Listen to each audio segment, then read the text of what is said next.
تو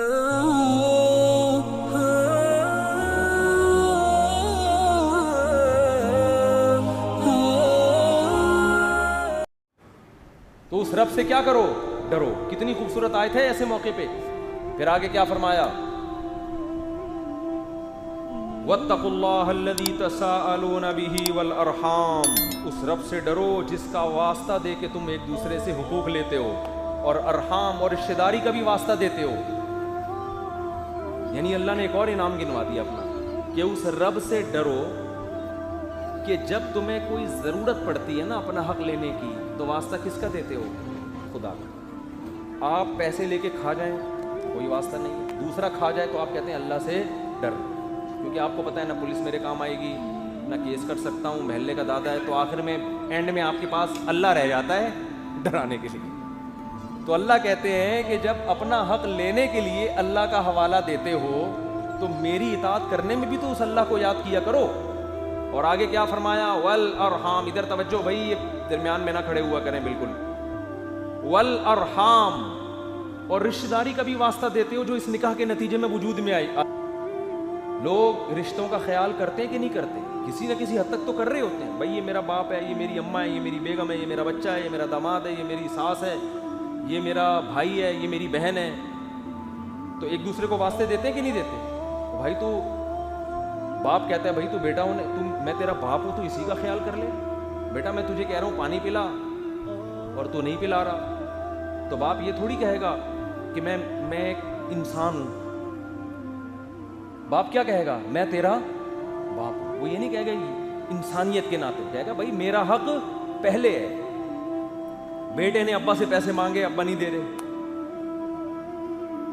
تو بیٹا یہ نہیں کہے گا ابا میں بھیک مانگ رہا ہوں، میں پیسے مانگ رہا ہوں، اور جو ہے آپ انسان ہونے کے ناطے میری مدد نہیں کر رہے، بلکہ آپ کس کا واسطہ دیں گے؟ انسانیت کا واسطہ دیں گے۔ تو کہے گا انسان کروڑوں دنیا میں پڑے ہوئے، جا کشکول لے کے کسی بھی مانگ لے۔ آپ کہیں گے آپ میرے فادر ہیں، اتنا تو حق بنتا ہے کہ گٹکے کے پیسے تو دو ابا۔ ٹھیک ہے میں بے روزگار ہوں، کھانا نہیں دے رہے، پان گٹکا تو دو نا، اتنے پیسے۔ میرے بھانجے نے سنایا، میں ابھی ریکارڈنگ کر رہا تھا نا، ان کے محلے میں ایک بچہ چرسی، ادھر ادھر بیٹھ کے چرس پیتا، ابا سے بھی پٹتا، پولیس بھی اٹھا کے لے جاتی تھانے میں ہر تھوڑے دن میں۔ اب ظاہر ہے ابا تو ابا ہے نا، وہ تھانے سے چھڑوا کے لاتے۔ ابا کو اس کی چرس سے بڑی نفرت، کوٹ کوٹ کے تھک گئے اس کو، پیٹ پیٹ کے پیٹیں بھی اور تھانے سے چھڑا کے بھی لائیں۔ تو مجھے بتا رہا تھا اس کے ابا نے اس کو اوپر کمرہ بنا کے دیا، اس میں چرس لا کے رکھ دی، یہیں بیٹھ کے پی لیا کر، چھوڑ تو رہا نہیں ہے، کم از کم پولیس سے تو بچے گا نا۔ ادھر ادھر بیٹھ کے پی رہا ہوتا ہے، ہر تھوڑے دن میں جیل میں گیا ہوا تھا، میں چھڑوا کے لا رہا ہوتا۔ ابا نے اس کے لیے کیا کر دیا؟ الگ روم بنا دیا، پینی ہو یہاں بیٹھ کے پی لیا کر، باہر نہیں جائے گا، پکڑا جائے گا، میرے لیے ڈبل ٹینشن، ایک چرس کی ٹینشن الگ ہے، تھانے کی ٹینشن الگ۔ دیکھو ابا کے علاوہ کوئی یہ کام کر سکتا ہے؟ کوئی اور ہوتا بولتا ہے اچھا ہے پکڑا جائے، جا دفعہ ہو جیل میں، ہم تو چاہ رہے ہیں تو جا۔ ابا کو پتا ہے بھائی بیٹا ہے نا میرا، چرسی ہے تو غلط ہے، لیکن یہ تو نہیں کہ میں اپنے چرسی بیٹے کو جیل میں چھوڑ دوں، چھڑوانا تو ہے بھائی ہم نے۔ تو ابا نے کیا کیا؟ اوپر کمرہ بنایا، بولا یہاں بیٹھ کے سٹا لگا دی، ایک ٹینشن تو ختم ہو نا۔ تو بیٹا ابا کو کس کا واسطہ دیتا ہے؟ ابا کا۔ جہاں پھنستے ہیں رشتہ داری میں ایک دوسرے، شوہر بیوی کو گھر میں رکھ کے ساری زندگی کھلاتا ہے، جس دن نہ کھلائے بیوی کیا تانا دے گی؟ میں آپ کی وائف ہوں، یہی تانا دے گی کہ نہیں دے گی؟ پیسے کسی پہ خرچ کرتے رہو، نہ دو، کوئی تانا نہیں دے سکتا وہ۔ اسی طرح آپ نے بیگم سے کوئی خدمت لی، بیگم آج تھکا ہوا ہوں، آج تم چائے بنا کے پلا دو مجھے، بیگم نہ پلائے، آپ فوراً یہ تھوڑی کہیں گے میں وسیم بھائی ہوں، میں وسیم بن سلمان ہوں، میرے ابا کا نام سلمان ہے اور میرا نام کیا ہے؟ وسیم، میں پاکستانی ہوں، میں کراچی کا ہوں، یہ بولو گے؟ اس بیس پہ وہ لے آئے گی؟ اگر آپ نے کہا میں سلیم ہوں، مجھے چائے پلاؤ گے کہ سلیم تو دنیا میں بہت ہے، پھر سب سلیموں کو اٹھا کے لے آیا، میں سب کے لیے چائے بناؤں گی۔ آپ رشتے کا واسطہ دو گے، میں تمہارا اتفاق سے شوہر، ونس اپون اے ٹائم کہ میری آپ سے شادی ہوئی، اس سلسلے میں حاضر ہوا ہوں۔ تو ایک آدمی کی شادی ہوئی نا، تو دلہن کے پاس گیا، بات کیسے شروع کرے؟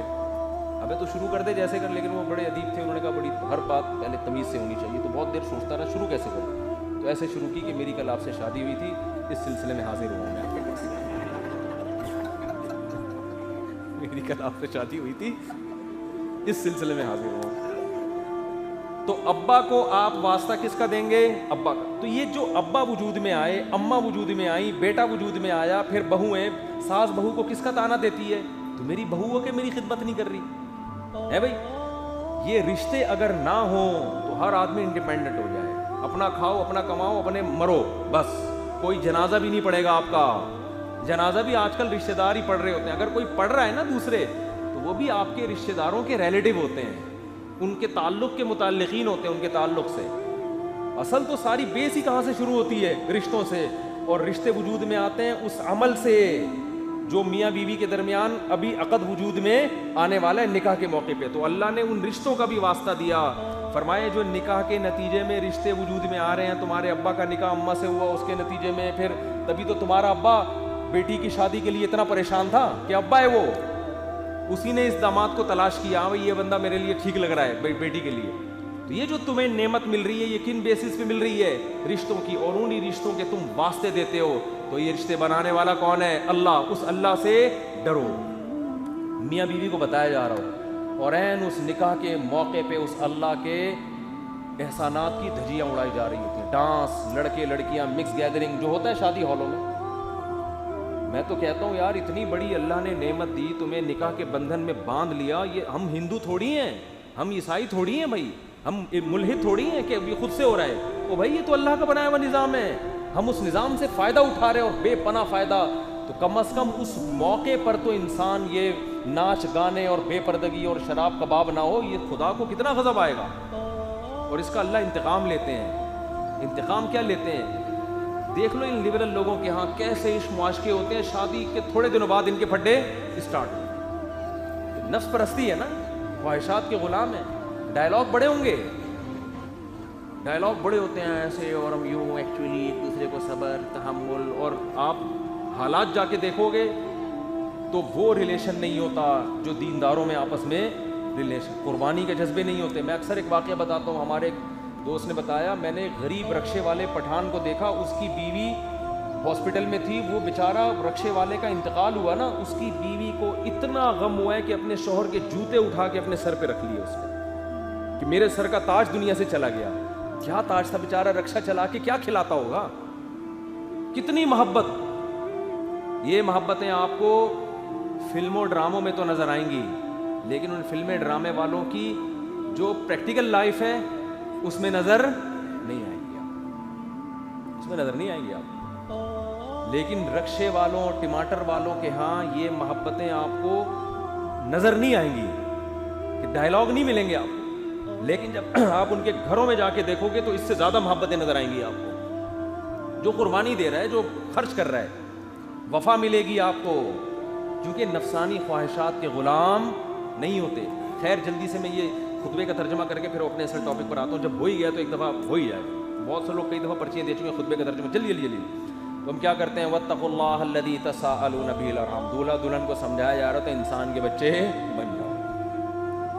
یہ خطبہ ایسا ہے، آپ نیٹ پہ لکھو اس کا ترجمہ آ جائے گا. پنڈت جی کی الفاظ لکھو تو نیٹ بولے گا پتہ نہیں کیا بول رہا ہے بھائی، تو میری کچھ سمجھ میں نہیں آ رہا. صحیح ہے نا، پنڈت جی سے ہی پوچھنے پڑیں گے. میں تو گیا تھا پنڈت جی سے پوچھنے کے لیے، بھائی کچھ بتاؤ، لیکن میں نے کہا وہ پھر ناراض نہ ہو جائیں. پنڈت مہاراج تھے وہ، پنڈت جی تھے بھی نہیں. پتہ نہیں مہاراج میں پنڈت جی میں کیا فرق ہوتا ہے. وہ ان کے مفتی اعظم ہوتے ہوں گے شاید پنڈت، اور مہاراج نارمل مولانا ہوتے ہوں گے، تو شاید یہ ہوتا ہوں، واللہ عالم. خیر پھر اللہ نے کیا فرمایا، دوسری آیت جو پڑھی جاتی ہے، یا ایھا الذین آمنوا اتقوا اللہ وقولوا قولا سدیدا. ایمان والو اللہ سے ڈرو اور ہمیشہ سیدھی سیدھی بات کیا کرو. کیا کیا کرو؟ یہ نہیں کہ سچی بات. قولوا قولا صادقا نہیں کہا اللہ نے، قولوا قولا سدیدا. سدیدا مطلب سیدھی سیدھی، ٹیڑھی میڑھی آڑے ترچھے نہیں چل باتیں نہیں کیا کرو. اس سے فائدہ کیا ہوگا، یصلح لکم اعمالکم، تمہارے اعمال کو درست کر دے گا. یہ میاں بیوی کو سمجھایا جا رہا ہوتا ہے کہ ابھی سے نا سیدھی بات کرنا سیکھو. ٹوپیاں گھمانا، شوہر بیوی کو ٹوپیاں، بیگم میاں کو، پوری زندگی کس پہ چلتی ہے، ٹوپیوں. سیدھی بات کرتے ہی نہیں. سسرال سے الگ آڑی ترچھی باتیں، سسرال والے داماد سے الگ، بیٹی سے الگ. گھروں میں جو آگ لگتی ہے وہ سیدھی باتیں کرنے سے لگتی ہے، آڑی ترچھی باتیں کرنے سے. جھوٹ پلو گھماتے ہیں باتوں کو، صحیح بات ہی نہیں کرتے. تو اس سے کیا ہوتا ہے؟ اعمال خراب ہونا شروع ہو جاتے ہیں. جب آدمی کو پتہ ہوتا ہے نا مجھ سے کوئی پوچھے گا تو مجھے سچ بولنا پڑے گا, تو وہ کام ہی ایسا نہیں کرتا کہ جواب دہی ممکن نہ ہو اس کے لیے.